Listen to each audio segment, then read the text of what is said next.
about it's the Olympia, I mean, there's some names on this list who didn't make the top 10 and get a chance to hit their routine, like Brandon Curry, who, by the way, had made mention that he actually wasn't that far off from 212, and maybe that's a direction he this should. is where we got to eat our hats. Yeah, well, you know what? I mean, I thought originally he can't be that far off. Then I thought to myself, well, maybe he's far enough away that he can't realistically do it.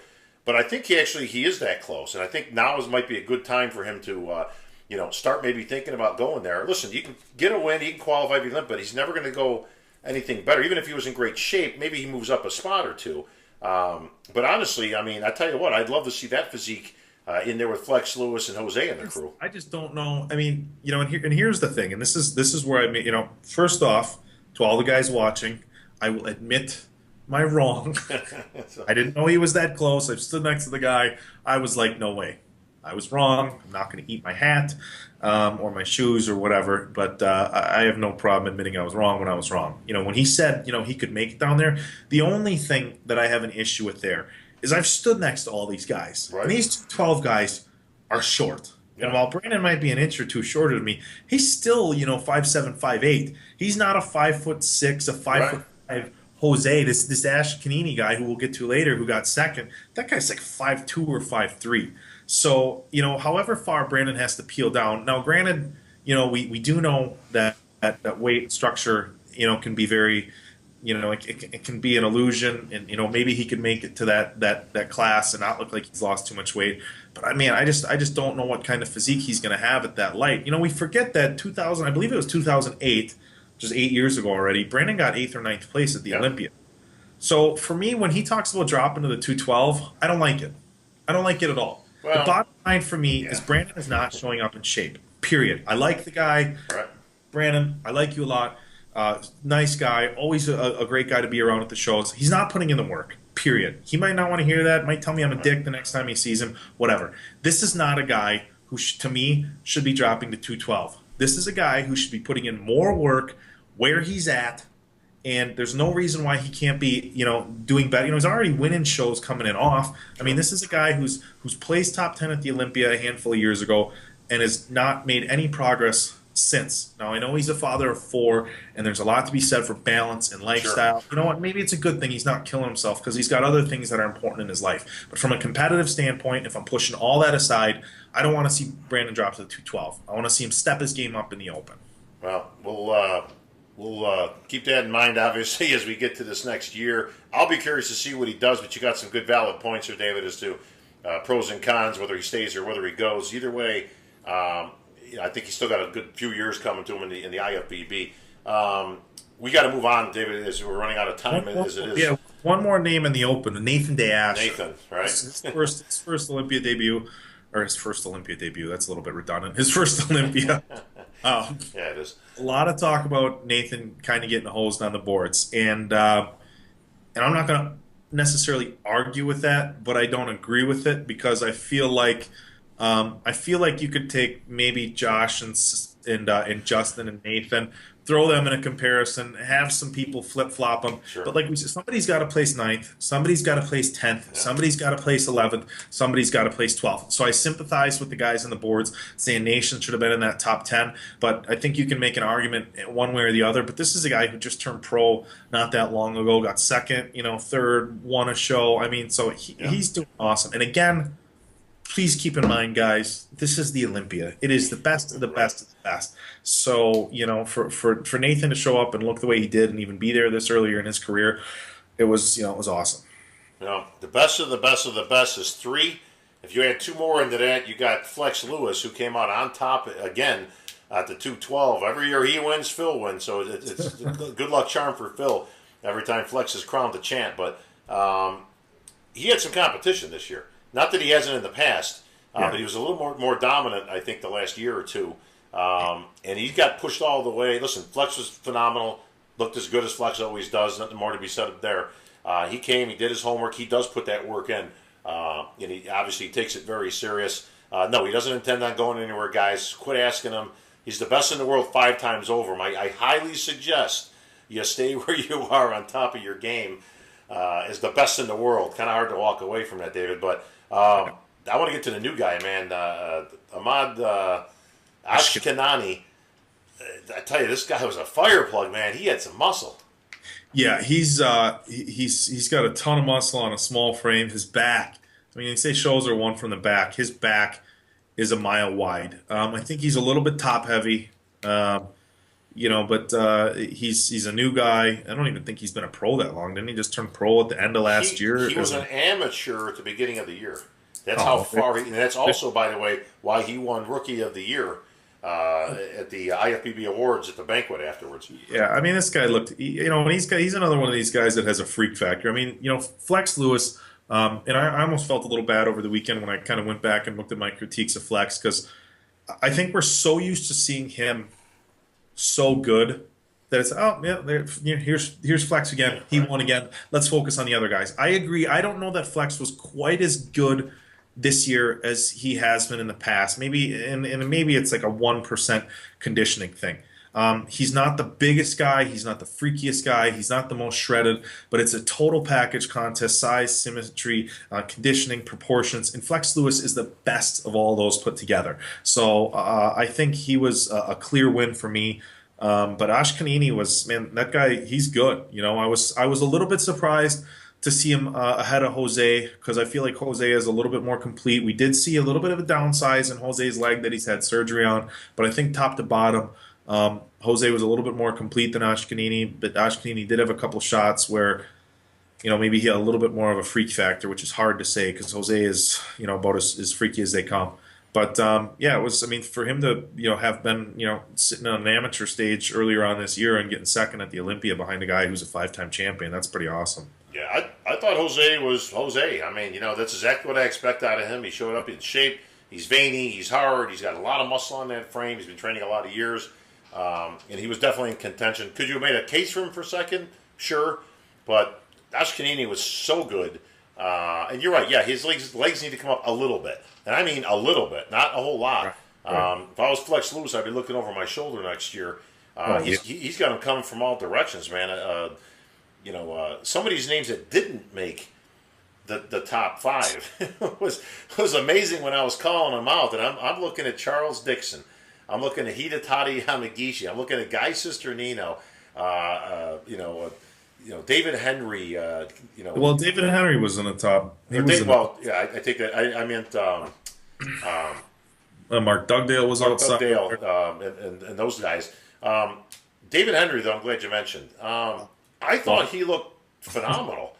Yeah. When he came out, man, I was like, wow, man, David really brought it this show. And I thought, honestly, he'd be contending for the top spot, but he ended up in 5th. Yeah, aside from Rulli, David Henry, to me, had some of the biggest freak factor effect of the whole show. I mean, his upper body, front to back, was just incredible. And his legs, his legs are downsized, but he looks like he might have brought them up a little bit. I thought they were pretty decent. Yeah, they were. I think, there were some boos when David was in 5th. I definitely had David ahead of Eduardo in 4th. I don't think Eduardo was at his best at all. I think conditioning, he was off his best. And again, Eduardo is one of those guys who's like got one foot in the grave conditioning normally. So to say Eduardo's off his best he's still in good shape. But David, I could have had David Henry as high as second because to me, when I look at Ashkanini's Ahmad Ashkanini's upper body and the amount of mass he has, I don't know that he has that much more, if more mass than David. But I think David's upper body is much more refined than Ahmad's. So I think realistically, I would have had Eduardo at the bottom of that top 5. But I think you could have taken David Henry, Jose, and Ahmad and kind of flip-flopped them around a little bit, and I would have been okay with that. It's like we talk about so much.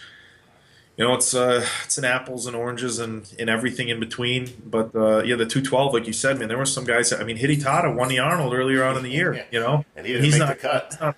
He's not in the top 5. Yeah. So, Mark Dugdale was at his all-time best, which was great to see at the Olympia. Sammy Al-Haddad in there, Sean Clarita, like I say, Charles the Tank, Charles Dixon.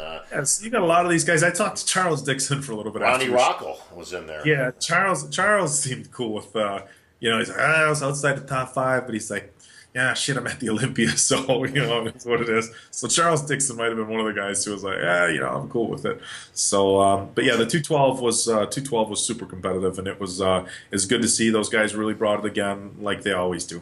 Well, bottom line is James Lewis ends up with number 5. He's as dominant in his class as Phil Heath is in the Open to his.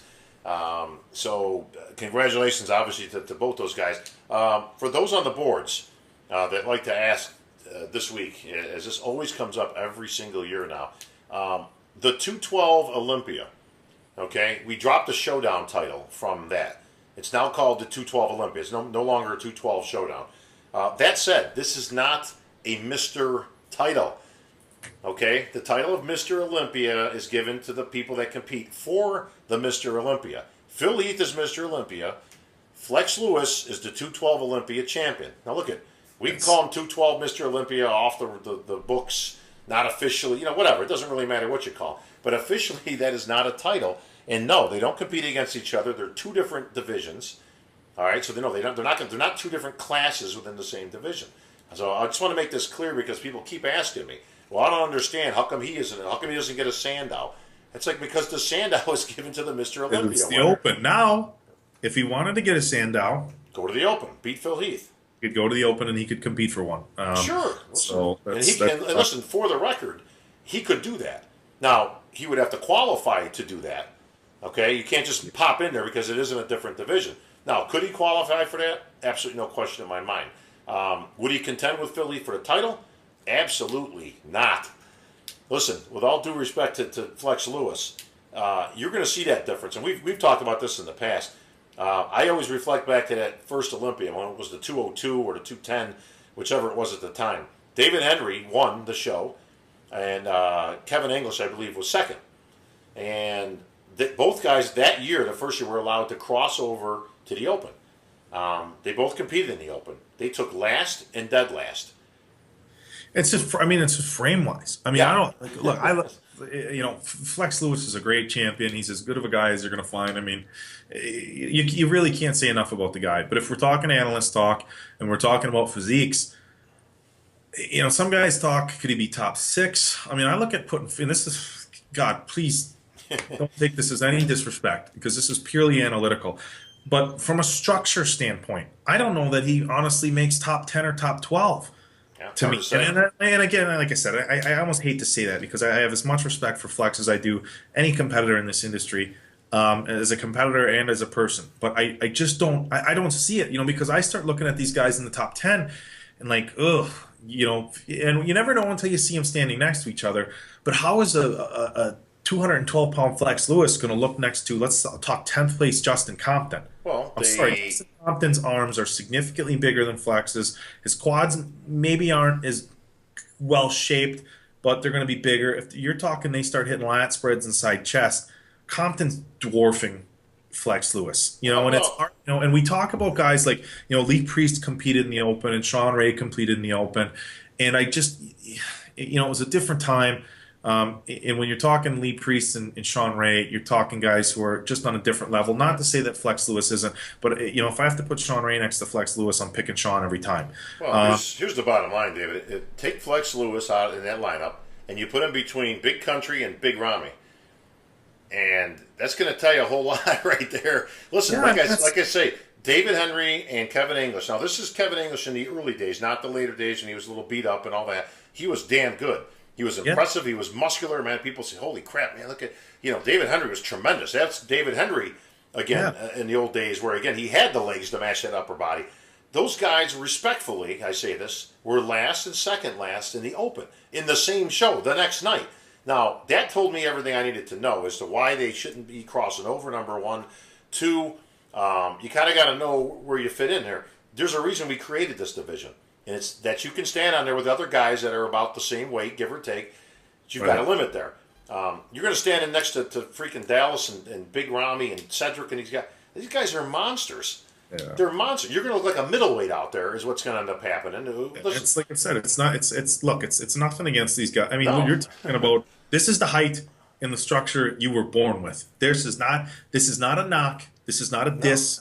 To any of these guys, they're training their work ethic. This is the structure you were born with. That's like putting, me in a slam dunk contest with Shaq. I'm 5'10". My Right. fat ass is going to be lucky if I can, get up to the rim versus somebody taller. Does that, I mean, that's just how you're born. And so it's no disrespect, but you just, Flex Lewis staying in the 212, that's where he needs to be. That's where he belongs. And he's a champion there. He's doing good there. He's dominating there. There's no reason for him to cross over into the open.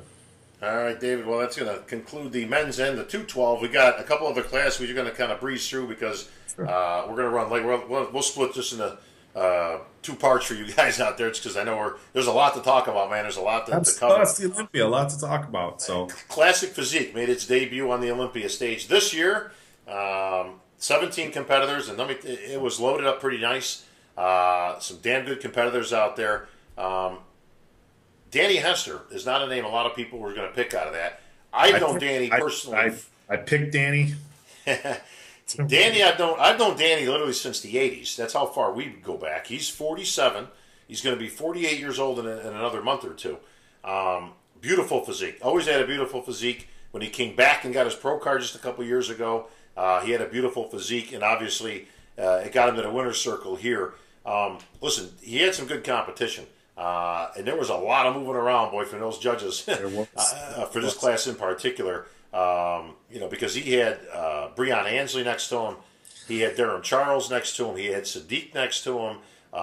He had Arash next to him, who, by the way, was my pick. I love Danny Hester. He's my boy. I had Arash winning this one. Just a beautiful physique, man. Good-looking guy. Put together well. Almost cut his toe off in half, by the way. Backstage... dropped Juliana's trophy. Yeah, his girlfriend, Juliana, who won the Women's Physique Olympia for the third time. Congratulations. He was holding the trophy up, and it was in a box. And I don't know if it was upside down or whatever, but it ended up slipping through the box, went straight down. Now, he's got sandals on. He's backstage. They got nothing but shorts on, and smashed it. I heard it from the stage. I actually heard the crash and look because it sounded like a chandelier fell on the ground. And I was like, wow, that can't be good. And it wasn't good. It hit right on his big toe, almost cut it in half. Severed his toe, yeah. Yeah, hit a major artery. He was bleeding. There was blood all over the place back there. The poor guy. He ended up going to the emergency. They stitched him up, and he came back, actually. He got a laugh at it, actually, at the seminar we did. So it was good that he was a good sport about it. But physique-wise, I mean, thank God it happened after the show, not before. Yep. I thought he was great, man. I mean, he was great. And Breon Ansley, actually, I tell you, I could have made a case for either one of those guys winning this thing. Yeah, I picked Danny as my early pick, and I broke a little bit of media rules this weekend at the Olympia. Bob, you've been there on. There's this whole no cheering from the press pit, and basically what no cheering from the press pit is, if you're there doing media, there shouldn't be any bias, there shouldn't be any cheering, and I think it's not a written rule anywhere. It's just kind of a and not everybody goes by it. We see a lot of the foreign media outlets yelling and screaming, but generally us American guys, we kind of keep it quiet, just to show professionalism stuff. I was cheering for Danny. I mean, I tell you what, I remember seeing Danny on ESPN, American Muscle, back in the early '90s and stuff. I've been a big fan of his. I was super excited when he brought his pro card at Nationals a couple years ago. He was never going to be a guy doing a lot of damage in the 212 because he was too small. And so when Classic Physique came around and he entered that, I thought from the get-go, this is a guy who can do really well. Now, the same discussion we have about Flex Lewis winning the 212 is the same discussion I'm going to have about Danny winning the Classic.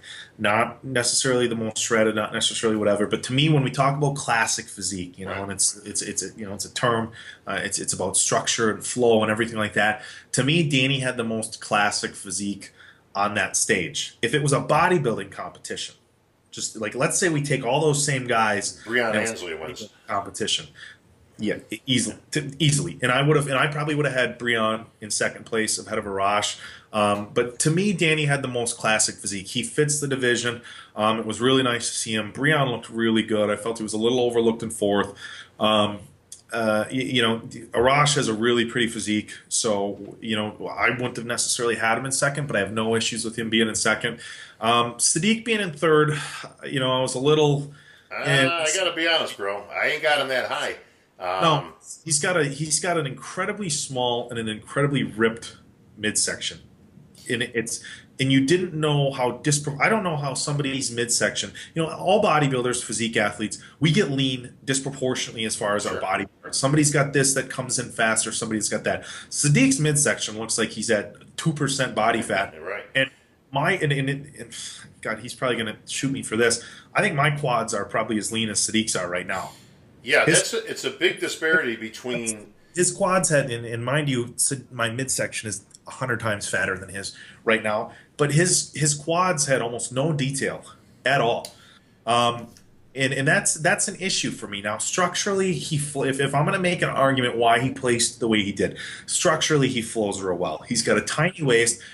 His quads have really good shape, so I'll give him that. His quads have good shape. He's got a nice teardrop, a pretty decent sweep, so they have good shape. There just wasn't any detail, and there was a couple of guys that placed behind him. Breon. I mean, that I wouldn't have had him as high as he did. The thing is he's the weird thing about physique is, some of these guys just don't look right standing next to each other because of the height discrepancy Right. in the you got Robert Timms. Yeah, I was going to say, you got Robert Timms, and by the way, shout out to Robert Timms.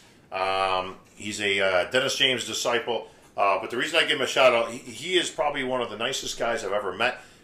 He's active military, where he serves in the Air Force, and he does that now. I mean, that's what he does. So for him, he's 100% natural. Doesn't take anything. No, I mean, he doesn't even take regular stuff like supplements. And like I say, active military on the Olympia stage. He looked phenomenal. Ends up in 6. But you're right. Between Robert Timms at 6'4", whatever he is, and Terrence Ruffin, who's 5 foot tall. But let me tell you, that guy's put together. Yeah, a lot of talk about Terrence. And here's my piece of analysis. If this competition was you have one by one, they walk out, and you see them individually, and you have to judge who's got the best physique individually, and we're not comparing them. To me, Terrence Ruffin wins. I think if you show it, here's an unfair look. Terrence looked absolutely fantastic. He was in great shape. Structurally, he's nearly flawless. Yep. Except for that he's tiny. Right. I mean, and so there's people posting comparison pictures of Terrence next to some other guys, and in those comparison pictures, if they're not sized, fair sizing, I mean, to me, Terrence by himself, he beats everybody. Now, if you take Terrence's physique and you say, oh, hey, this guy's 5'10 and weighs 220, he's beating half the guys in the open. I mean, Terrence's structure and his conditioning and everything else is phenomenal. This guy looks amazing, but he's tiny. And there's no two ways about it. He is tiny. And the best comparison I can make is you guys have seen Sean Clarita on stage plenty of times, okay? And you see how Sean Clarita looks next to other bodybuilders. That's how Terrence looked next to these classic guys. Again, Terrence has a phenomenal physique, conditioning, aesthetics, his flow. I mean, Sure. this guy looks like a statue. Well, let me tell you something, David. Terrence is so small that he actually models for trophy tops. It's unbelievable.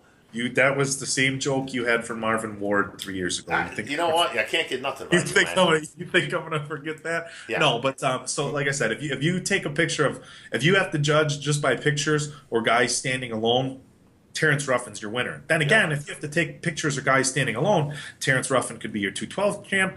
Yeah, he could be Mr. Olympia. You take Terrence Ruffin's physique and you scale him to size of Phil Heath, Yeah. and Terrence Ruffin wins. Yeah, Okay, He's Terrence Mr. Olympia.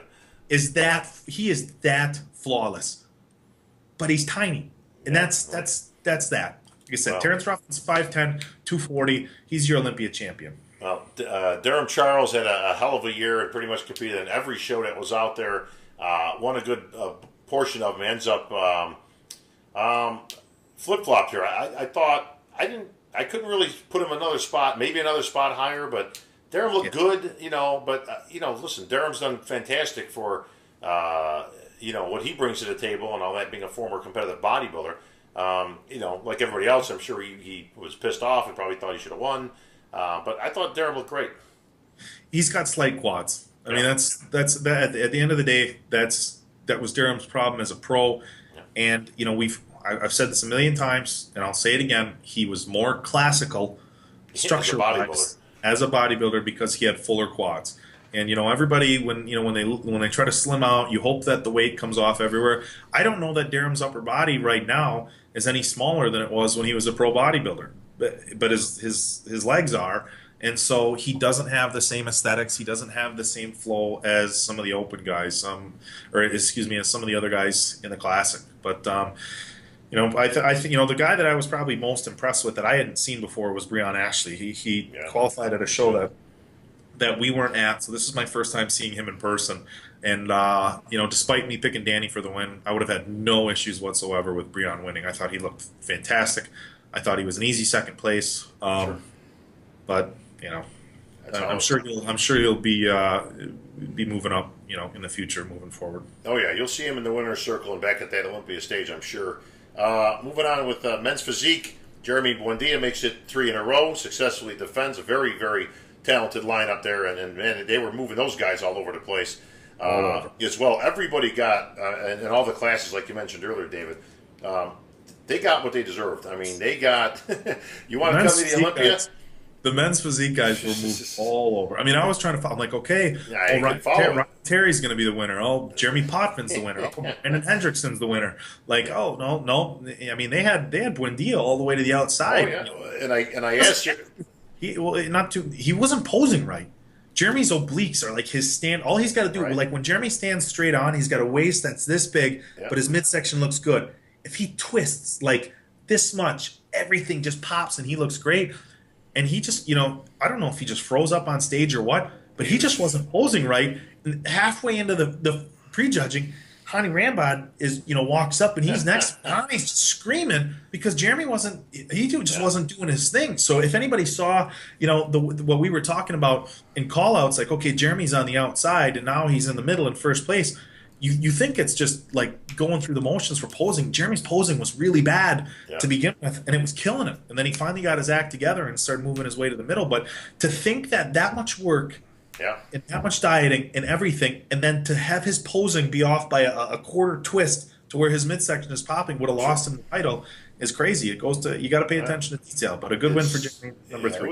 It was that close, and he was going from like 1st to 6th with every move, and then back again. So it was interesting to watch his face as he get in the middle and big smile and confident, and then they put him to the outside and it looked like somebody just kicked his dog. So the Fitness Olympia, Oksana Grashina, listen, we can't even talk anymore about what she's brought up. She did her MJ routine. That's right. She did her Michael Jackson routine. You're wearing that, of course, in support of Oksana. I know that's what you were thinking. She's just a head and shoulders above the rest, bro. I mean, honestly, she's just so good, so inventive, so she's outstanding. She's just hands down the best performer, and this is no disrespect to Adela or Jenny Lynn or whoever came before her. She is hands down the best performer the IFBB has ever seen. And without trying to make too many predictions, because you never know who's going to come around next, you're going to be hard pressed to ever see a better performer. I mean, she's just. I say she stays as long as she wants until she gets bored with it or finds something, or Cirque du Soleil comes calling and gives her a job. But she's that good, and she could go 10 years in a row if she wanted to, in my opinion. And every time, the thing is, every time you see one of her routines, you're like I remember seeing her Joker routine, which was just intense. Right. It was almost a little bit dark, and then you're like, well. It's not going to get any better than that. And then she comes out with the flash dance hot for teacher routine. You're like, holy shit, it doesn't get any better than that. And then she comes out with the Black Swan routine. And it's just super dramatic again. And you're like, well, that's as good as it gets. And then at the Arnold this year, she comes out with the MJ routine. And anybody who's been to a local level show or a national level show or whatever, we've all seen people at some point or another do horrendous MJ movement. Yeah, we've seen some pretty bad, including myself. I had a little bit of fun to Smooth Criminal at the Mr. Wisconsin in 2003. I didn't try to pull off too many MJ moves. I knew my limitations, but she nails them. I mean, she comes out and those aren't easy dance moves to recreate. So, best of all time, hands down winner, no questions asked. Well, women's figure, Latoya Watts defends the title. I didn't see that one coming, actually. I mean, that was a tough one. You had Nicole Wilkins coming back, who ended up in 4th place. But you had I mean, there's a whole. I'm looking down the list. I mean, you got Swan De La Rosa. You had Candice Lewis, Camila Rodriguez. I mean, you had some of the top names in there that have been in there. So this thing was loaded up. Sydney Gillen was outstanding. I thought, I mean, she was in the mix. I could have had literally any one of those three winning. I could have had Sydney. I could have had Candice, and I could have had Latoya. I actually had Candice winning the show. Latoya was good. I thought Candice just flows a little bit better. But when it came out, Latoya's in the winner's circle again. Yeah, Candice and Latoya have similar structures as far as taper goes. Wide, small, good sweep. And I guess if I had to try to explain to somebody the difference between the two, Candice has a little bit softer transitions from one body part to the next, if that makes any sense. She's got broad shoulders, a really nice V-taper, really nice quads. Latoya is just a little bit more muscle. There's a little bit more of a sharpness, or her lower lats dive into her back a little bit more aggressively, I guess you could say, than Candice's. But yeah, I mean, if you would have flip flopped those two, I'd be okay with that. For me, it was a good win for Latoya. And, Latoya is just one of those girls, and, no disrespect to her at all, but her structure is just, I mean, it just comes down to genetics. I mean, you could have a million people do the exact same diet, the exact same supplements, the exact same training routine, and, one in a million people is going to have the shoulder to waist to quad ratio that Latoya has, and who knows how long she can be champion, Well, new bikini champion was crowned, David. Bet you didn't see that one coming. No, I saw some pictures of her from Phoenix, and I thought she looked really good. She's been, a top placer in the Olympia. I know Ashley's had a lot of big career stuff going on. She moved out to LA. For those of you who don't follow Ashley on social media, she has had as busy of a travel schedule as I think any of the IFBB pros. Period.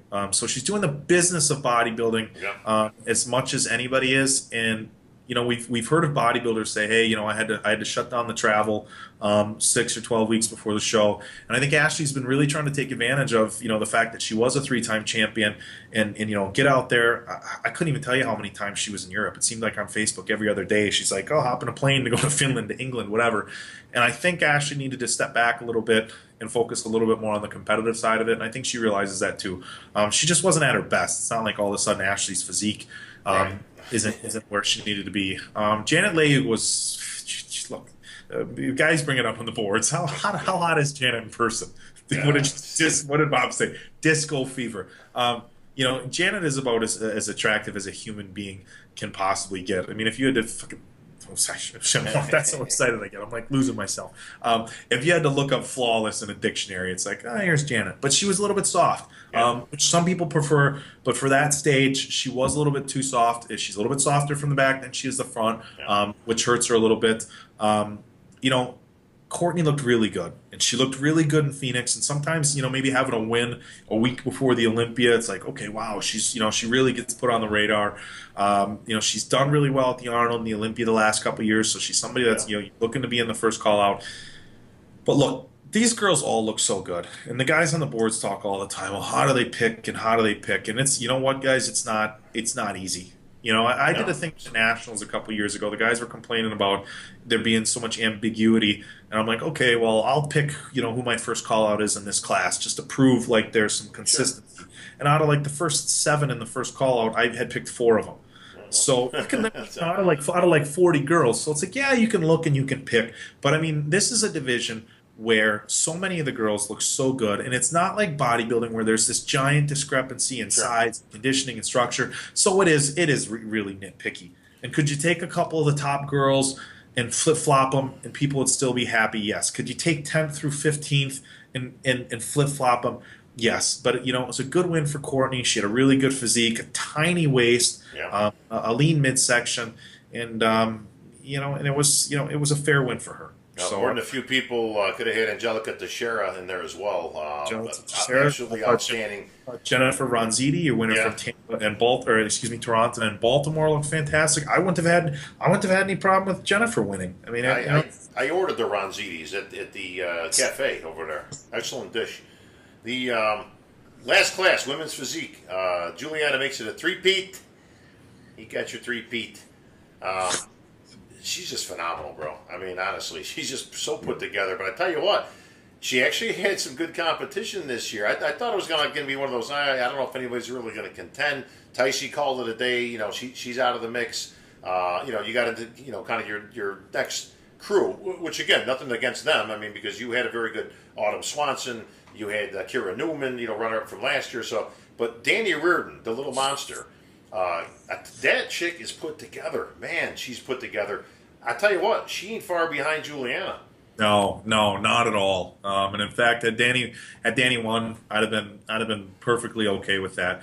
I mean, Danny's one of these girls where she was competing for a handful of years and just not coming in quite sharp enough. She gets with the new coach AJ Sims, and they really dial in her conditioning, and all of a sudden, boom, she's right at the top. 4th place last year, and even last year, you could have made an argument for her. I think for 3rd place ahead of Tycee. Kira last year was a solid 2nd place, but when we talk about Juliana, it's the same talk as Flex and Danny and everything. Juliana wasn't the leanest girl there. She's not the most muscular, but to me, she's the best balanced and has the best overall physique, and that's what's winning her the title. And she knows this too. I talked to Juliana before we did an interview. I talked to we talked to all these people a little bit off camera before the interviews start rolling, and she just said, "Look, I'm trying to make small improvements in myself. I'm not trying to show up super shredded. I'm not trying to be the biggest version." And women's physique is a tough division for these girls to train for because, they're trying not to be too shredded, but you got, somebody like Autumn Swanson winning the Arnold, like super peeled, and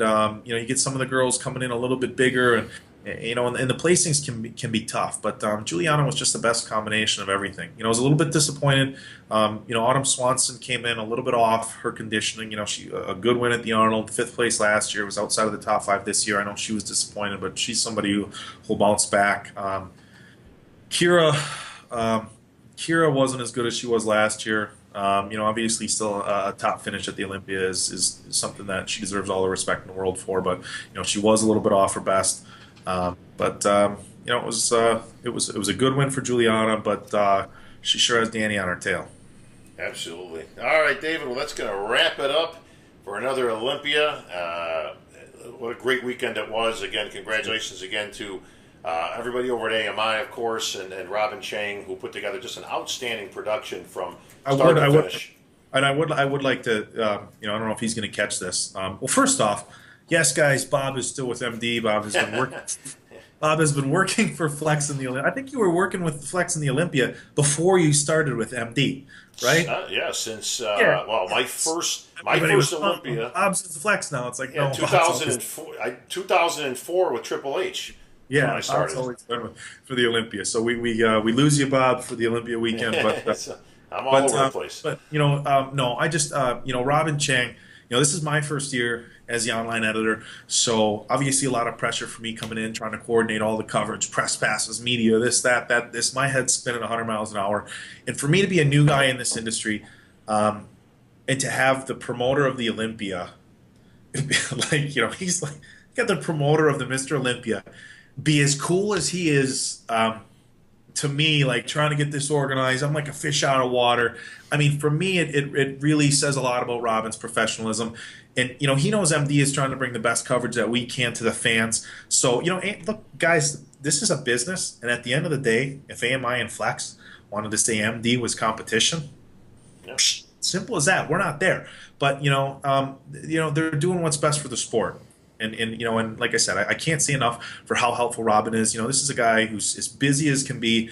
And there was a couple questions I had, a couple things I needed. I'm sending Robin text messages, and this is like, okay, am I going to hear back from him in 2 or 3 days? I send Robin a text message. I get a response in 2-3 minutes from a guy who's busy promoting the Olympia. And so, this might look, actually, I don't even give a shit what it looks like to anybody else. This might look like a big ass kissing session, but it's not. It's a me as a new professional in this industry getting as much respect, and I say respect because that's what it was, from somebody in Robin's position. It meant a lot to me, and it helps out muscular development, and it helps out all the fans. You guys question sometimes, whether we're doing the best that we can to bring you the best coverage. Trust me, we are. Do I want this to be on NBC, and the Olympia will be on CBS next year? So another note, The Rock came out and said it's going to be on CBS, but But yeah, guys, Flax, CMI, MD, we're all doing the best that we can to bring you guys the best coverage. And for the folks at AMI and Flax and Robin Chang to the professionalism he showed our crew at MD this weekend says a lot about how much they care for the fans and the exposure for the athletes. And so a big thank you to me for Olympia LLC, Robin Chang, AMI, and all that. So. Absolutely. Well said, David. All right, well, that's going to wrap things up here. We'll be back. Lots of stuff coming up. We got the Arnold Spain coming up this week. Prague is in a couple of weeks. Kuwait is on the boards. Actually, I might be heading there myself. So there's a whole bunch of bodybuilding still coming up this year. So don't go anywhere, guys. We'll be on the boards, of course, all throughout the week here, catching up with you guys on all the Olympia stuff and, answer some of those conspiracy theories, which I'm sure are abounding by now. All right, David, thanks for coming by with that report. For David Baye, I'm Bob Chick. We're out.